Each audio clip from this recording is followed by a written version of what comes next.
Tá todo mundo ouvindo? Eu tô achando que o negócio está meio baixo. Bom, nosso estudo da noite de hoje foi um estudo solicitado pelo plano espiritual da casa. Então nós sabemos que hoje muitos desencarnados foram trazidos para cá, porque esse estudo foi pedido já há algum tempo e já nos avisaram que teria essa finalidade. O estudo é sobre o suicídio na visão espírita. O suicídio é o ato, uma tentativa de terminar a existência atentando contra a própria vida. Uma tentativa porque a existência do espírito não acaba, e aqueles que assim procedem têm a surpresa de, ao chegar no plano espiritual, verem que continuam existindo, né? O suicídio tem se revelado como um dos maiores problemas de saúde pública do mundo. Ele está entre as 10 principais causas de óbito mundial. No Brasil, a cada 45 minutos, uma pessoa se suicida. Hoje, antes de eu vir para cá, eu tive a notícia de uma pessoa que cometeu suicídio aqui no nosso bairro. São 100 mil pessoas que se matam por ano no Brasil. E perto de 1 milhão de vidas que se perdem por suicídio no mundo inteiro. A Organização de Saúde fez um trabalho no qual eles apontam o crescimento desse tipo de óbito em todas as classes sociais, uma tendência para as pessoas mais novas.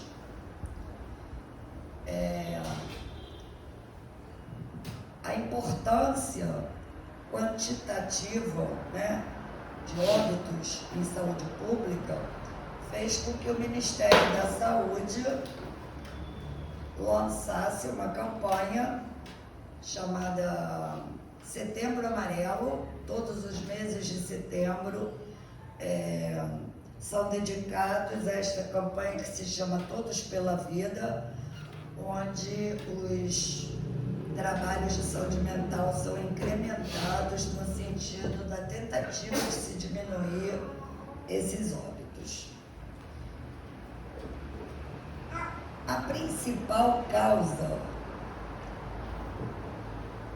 do suicídio é a perda da esperança das pessoas em resolver os seus problemas e o não conhecimento de sua vida espiritual, porque se soubessem que não vão morrer, talvez pensassem numa outra forma de interromper a sua caminhada, porque só conseguem interromper a vida do corpo físico, né?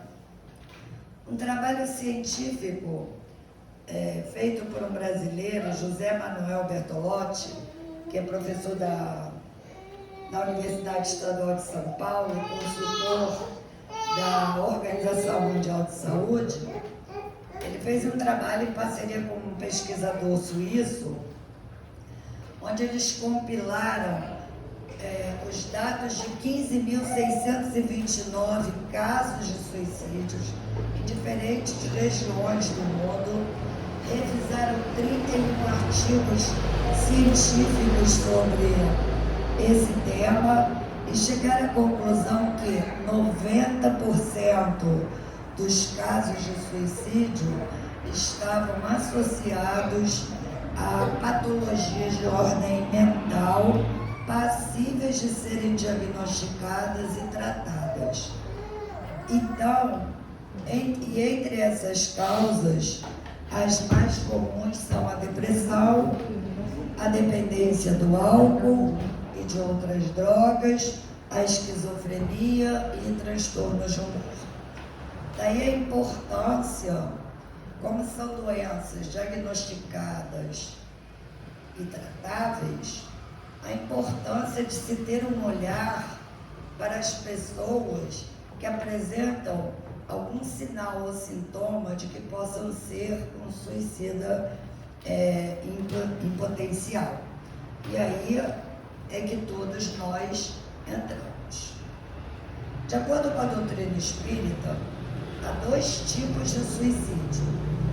Aquele que é praticado por vontade própria conscientemente e um outro que o indivíduo não deseja conscientemente dar fim à sua vida, mas os hábitos de vida que leva acabam facilitando a morte do corpo físico e por isso é considerado como um suicídio indireto ou não consciente. Allan Kardec já falava sobre este suicídio na questão 719, onde Allan Kardec perguntava o seguinte aos espíritos: merece censura o homem por procurar o bem-estar? E os espíritos respondem: é natural o desejo do bem-estar. Deus só proíbe o abuso, por ser contrário à conservação. Ele não condena a procura do bem-estar, desde que não seja conseguido à custa de outrem e não venha diminuir-vos nem as forças físicas, nem as forças morais, porque martirizar o corpo representa um suicídio inconsciente ou indireto. Então, a própria codificação já alertava para essa questão do suicídio indireto.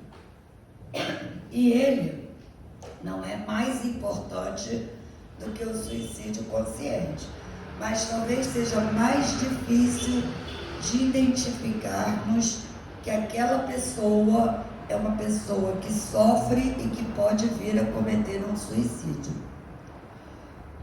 Os sinais mais característicos daqueles que são suicidas inconscientes são pessoas que abrigam em si por muito tempo mágoas, melancolias, tristezas, irritação constante, desespero irrefreado, rebeldia ou inconformismo com a vida, aquela pessoa que está sempre reclamando da vida, pessoas extremamente apegadas aos bens materiais. Por quê? Porque se ele perde um bem material, ele se desestrutura. Todos devem se lembrar, alguns anos atrás, quando tivemos um presidente que sequestrou os bens temporariamente de todo mundo do banco e de tudo que era lugar, a quantidade de suicídios que teve no Brasil. Todos passaram por muitas dificuldades nessa época. Eu me lembro que nesta época eu tinha meus filhos pequenos, estudavam numa escola particular e o governo deixou 25 mil dinheiros, que eu não me lembro nem mais que dinheiro que era, se era cruzado, cruzeiro, cruzado novo, tinha 25 mil dinheiros, que só dava para pagar a escola das crianças.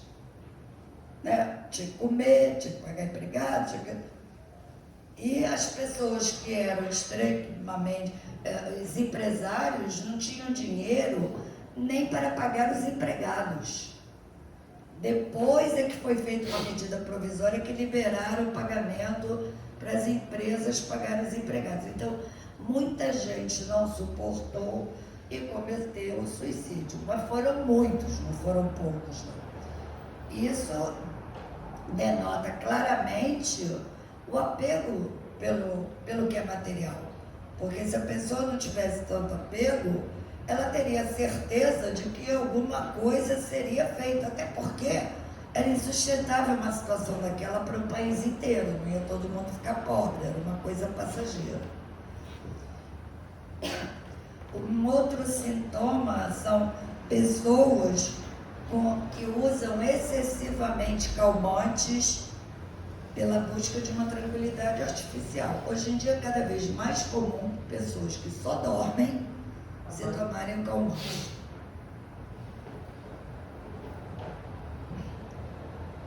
O uso excessivo também ou uso qualquer de alucinógenos, em busca de euforia provisória. Também é crescente o problema das drogas ilícitas, não só no nosso país, como em todos os lugares do mundo. E há um crescimento vertiginoso do uso por maconha, LSD, crack e todas essas drogas aí.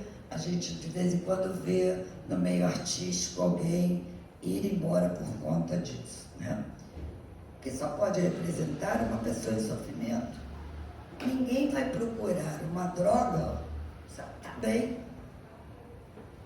Se ela precisa de uma droga para se alienar do mundo, é porque ela não está conseguindo conviver com o mundo. É uma pessoa que precisa de ajuda e não de julgamento.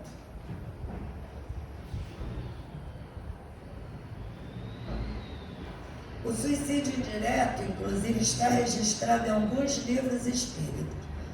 O mais conhecido, talvez mais famoso, no livro Nosso Lar, escrito pelo espírito André Luiz, psicografia de Francisco Cândido Xavier, que logo no começo ele narra a saga vivida por ele no umbral, onde ele ouvia vozes o acusando de suicida. E ele era um médico, nunca pensou em suicídio.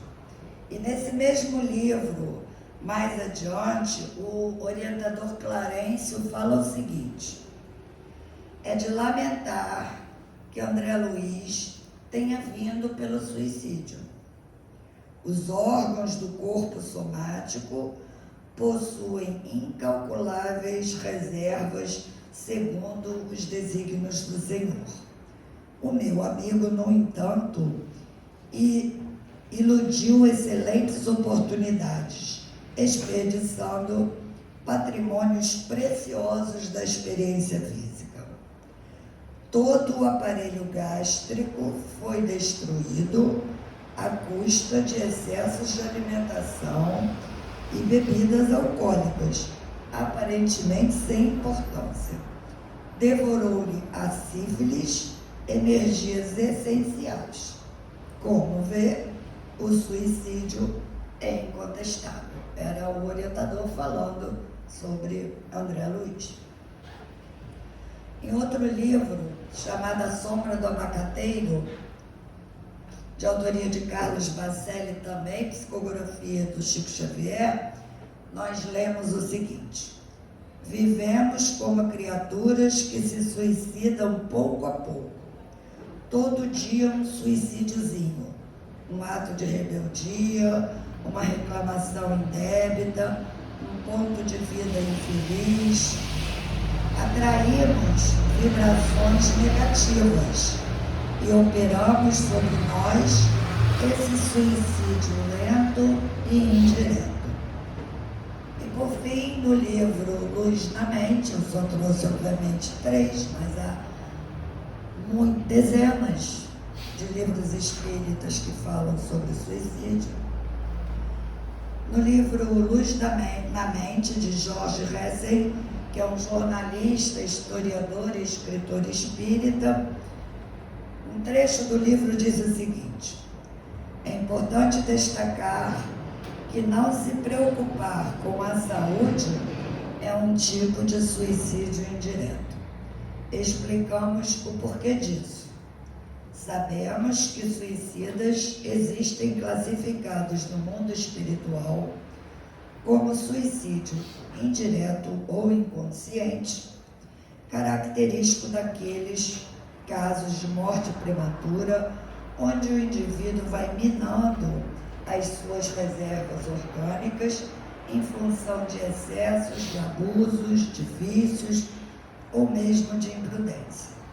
Na vida física, há muitas viciações que levam as criaturas à morte prematura, o que vem provocar processos degenerativos e desajustes nos centros essenciais do corpo perispiritual, notadamente naqueles que comandam as estruturas funcionais do corpo encefálico, das glândulas endócrinas, da organização emotiva e do sistema hematopoético. Então, o suicídio, ele não traz só dano ao corpo físico que foi destruído.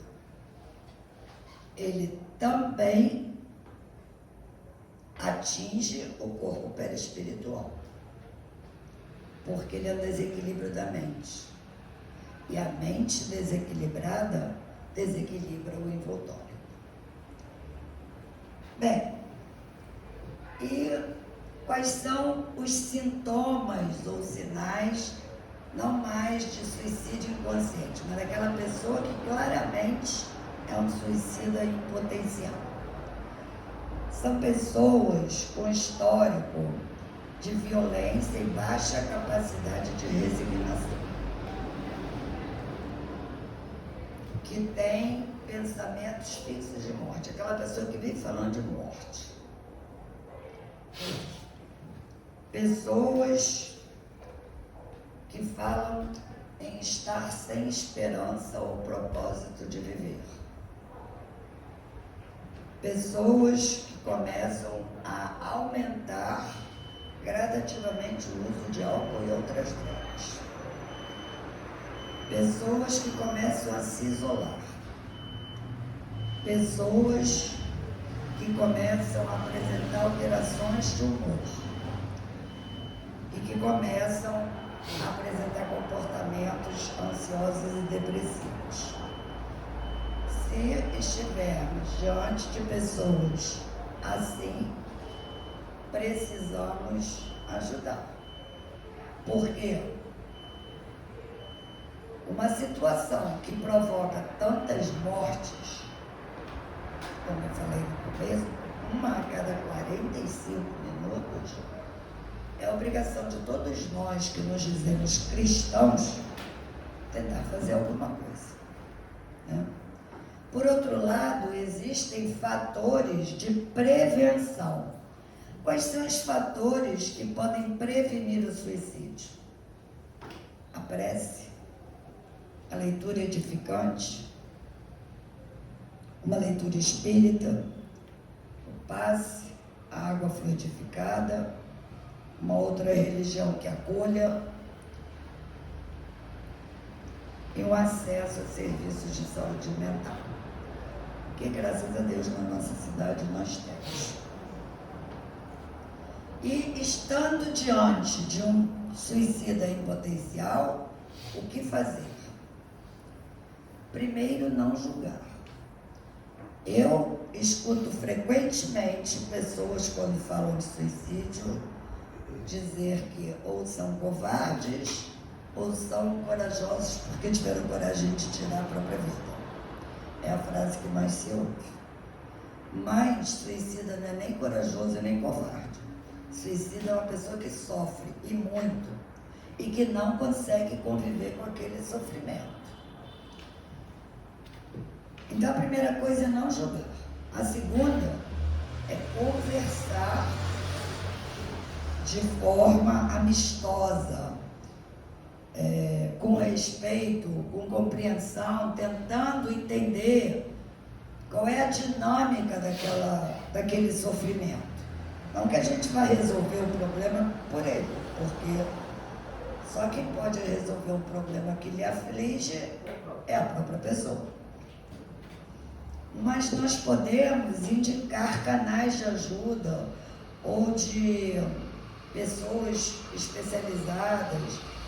Existe o Centro de Valorização da Vida, que você pode discar 188 por qualquer celular, e que você encontra ali 24 horas do dia pessoas treinadas para ouvir.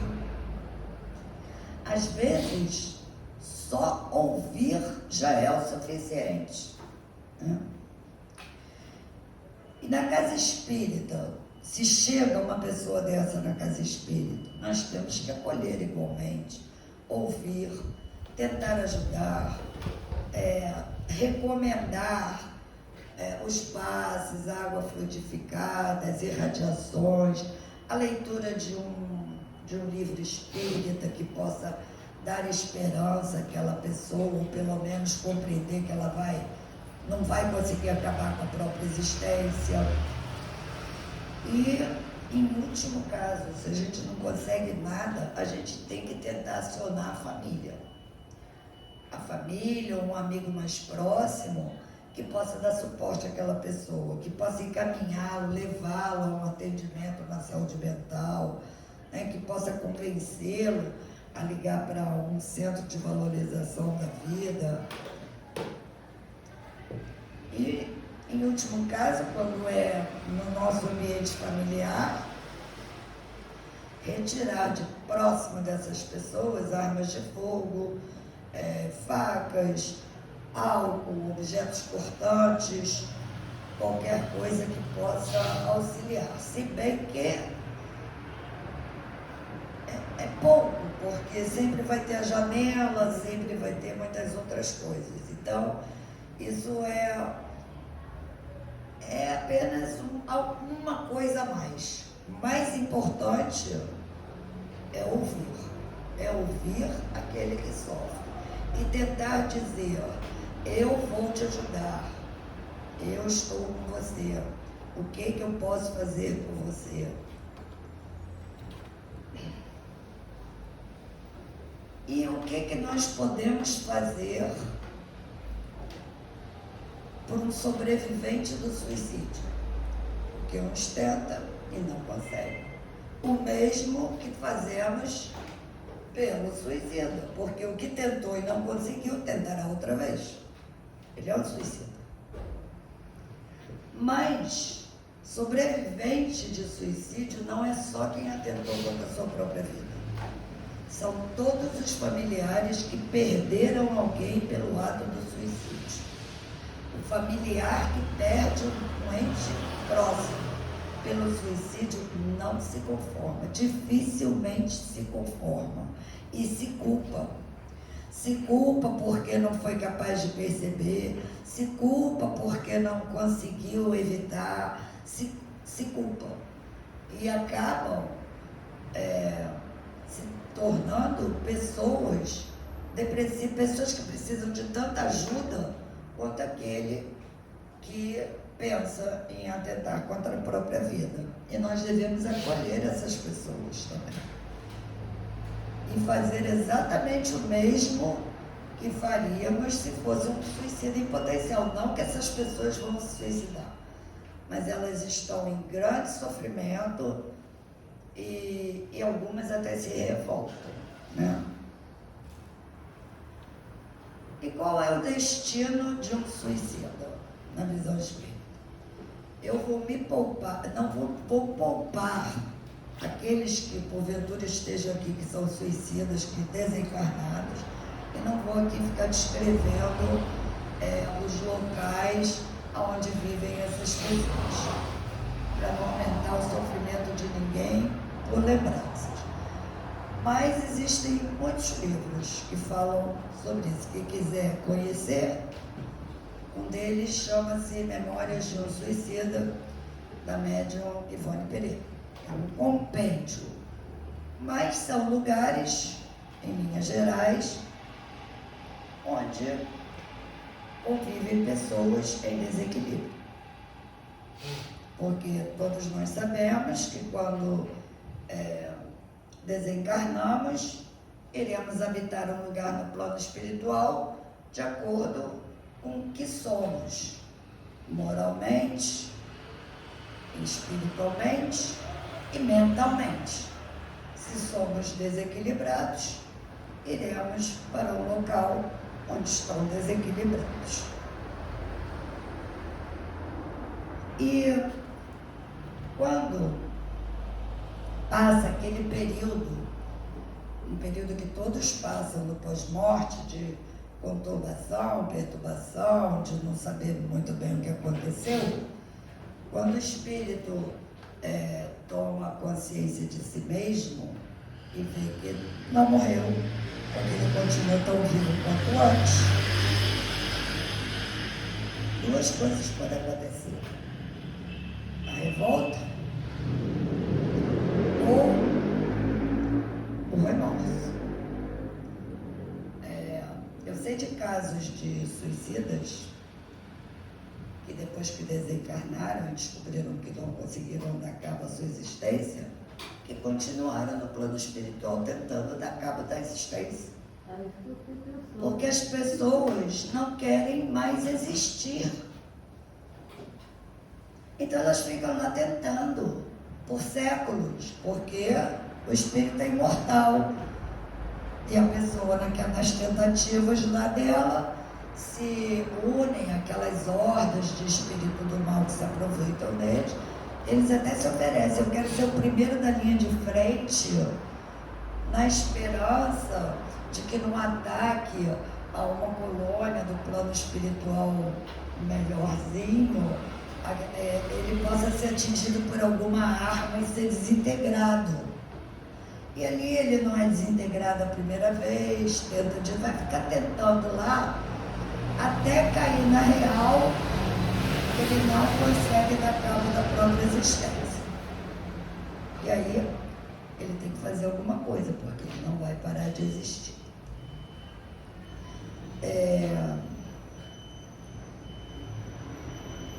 A outra situação é a do remorso. Mas o arrependimento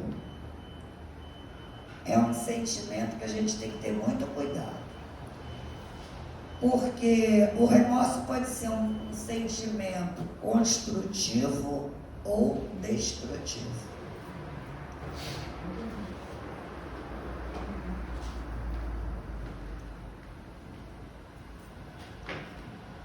O remorso, ele deve ser um arrependimento que enseja o desejo de recuperação e não uma automortificação permanente, que o espírito fique pensando que ele, se culpando, acreditando que ele tem que ficar ali mesmo para pagar a culpa, que ele tem que pagar o seu pecado. Não existe julgamento de Deus. Deus não julga ninguém. Quem julga é a nossa própria consciência. Deus não deserda ninguém. Eu já li esta questão do Livro dos Espíritos aqui. E toda vez que se pede sinceramente a Deus por ajuda, a ajuda chega. A ajuda chegará para que aquela pessoa possa ser retirada daquele ambiente para um ambiente menos denso, onde ela possa começar a empreender sua reforma íntima. Então, todo suicida, assim que recobre um pouco da sanidade mental, deve fazer uma prece sincera para Deus. Não é nenhuma oração decorada, não é nada que ele aprendeu lá nas igrejas que ele ia, é uma conversa com Deus, onde ele pode falar o que ele quiser. É entre ele e Deus. Reconhecer que errou, mas que quer ser ajudado. E a ajuda vai chegar. Essa semana eu recebi alguém aqui, está com o seu celular aí? Vê no grupo de WhatsApp do Grupo Espírita Sebastião uma mensagem que chama Pétalas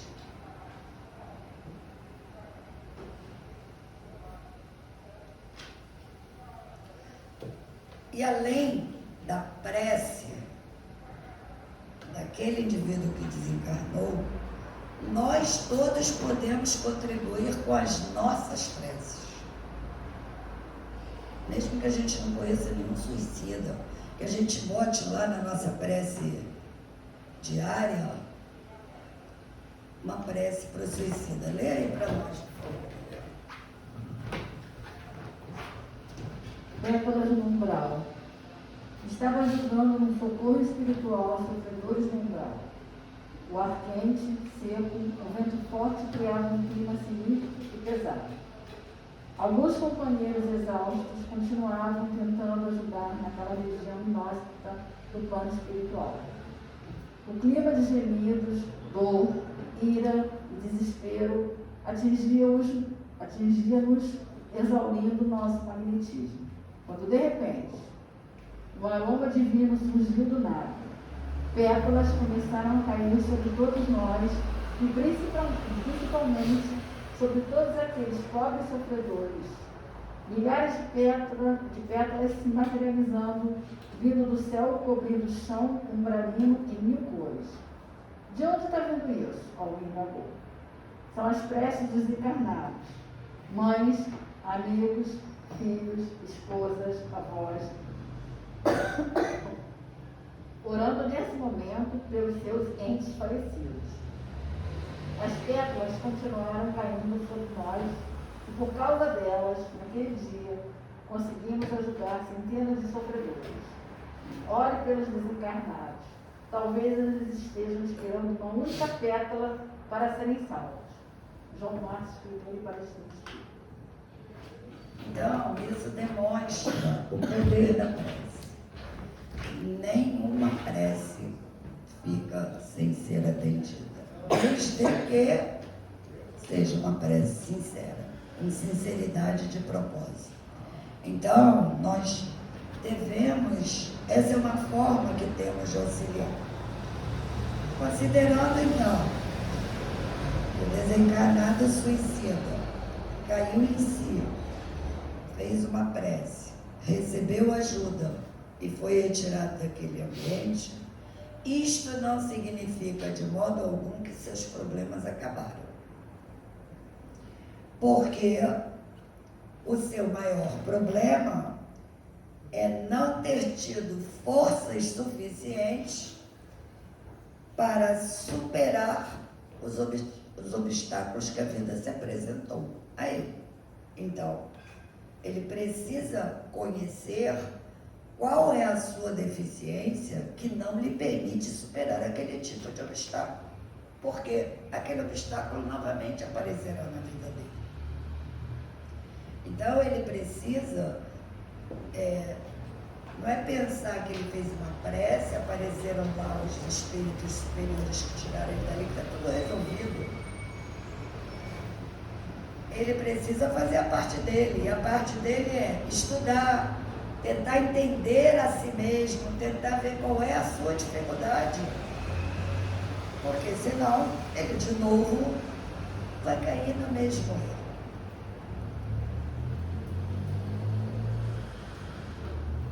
Ivone do Amaral Pereira, uma médium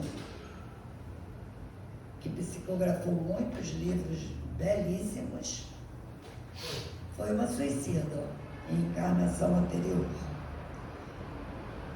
E quando, depois que ela foi atendida, que ela passou por esse período, que ela estava lá na espiritualidade, se preparando, se fortalecendo e se preparando para uma nova existência, onde ela ia procurar se redimir das faltas cometidas, ela pediu que lhe fosse outorgado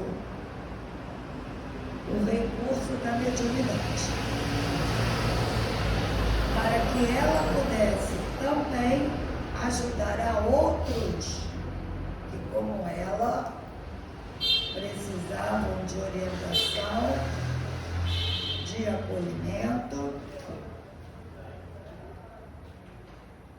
E a mediunidade não é, como alguns pensam, sinal de evolução espiritual. A mediunidade, como Allan Kardec fala lá no Livro dos Médiuns, é inerente ao ser humano. Todos os seres humanos são médiuns. Ela é um sentido que está se formando na humanidade, que por enquanto é incipiente. A mediunidade que todos nós temos é a mediunidade da intuição. A mediunidade de fenomenologia espírita, a pessoa que vê espírito, a pessoa que transmite o pensamento de espíritos, seja através da psicografia, seja através da psicofonia ou qualquer outro fenômeno espírita, isto é outorga, isto é concessão para que aquela pessoa tenha a possibilidade de, num tempo menor, resgatar seus grandes débitos. Médiuns todos são, na maioria, vamos dizer assim, 1% não é. Maioria, a grande maioria de médiuns são pessoas que muito erraram e precisam de um tempo menor para recuperar dos erros. Então, existe um livro do André Luiz, chama-se Os Mensageiros. O livro é todo dedicado a casos de médiuns que falharam, porque a pessoa sai lá do plano espiritual cheia de planos e projetos. Aí chega aqui, começa a reclamar. Eu não pedi para ser médium, eu não quero ser médium, eu quero mais ir para festa, eu não estou afim, eu só vou ser médium depois que eu conseguir um bom emprego, isso, aquilo, e vai postergando. E aí quando chega lá, depois que desencarna, esse livro é todo dedicado a contar esses casos de médiuns que falharam. Então a mediunidade é uma possibilidade de tentar correr atrás do prejuízo, mas existem outras. Você pode, ainda na espiritualidade, se associar, fazer parte de um grupo de trabalhadores do plano espiritual, se dedicar a ir lá naqueles locais onde você estava para resgatar irmãos de lá. Se alguém estendeu a mão para você, você pode ir lá estender a mão para o outro. Então, o importante é, para tudo tem solução, desde que a pessoa se disponha a agir, se disponha a consertar o erro cometido. Milagres não existem. Milagre é história da carochinha. Não existe milagre. Existe trabalho de reforma íntima. O único milagre vai ser alguém estender a mão para você. Dali em diante, por sua conta. Então, meus amigos, sempre haverá solução para todos os problemas. Acabar com a própria vida também não é a solução, porque você não vai resolver problema nenhum, não vai ter terminado a sua existência, só vai aumentar os seus problemas e ainda causar problemas para os que ficaram. Algumas pessoas que me amam, e a partir daquele momento terão sérios problemas. Então, o recado é, para os desencarnados, que tomem coragem e comecem a trabalhar por si mesmos. E para todos nós que aqui estamos, que acolhamos esses irmãos, encarnados e desencarnados, que tentemos ajudar, e se não conseguirmos dizer de jeito algum, uma prece. Uma prece todos nós somos capazes de fazer. Então, meus irmãos, era isso que tínhamos para falar sobre suicídio. Se alguém tiver alguma colocação diferente disso, algum esclarecimento que a gente possa ainda dar, estamos aqui para isso.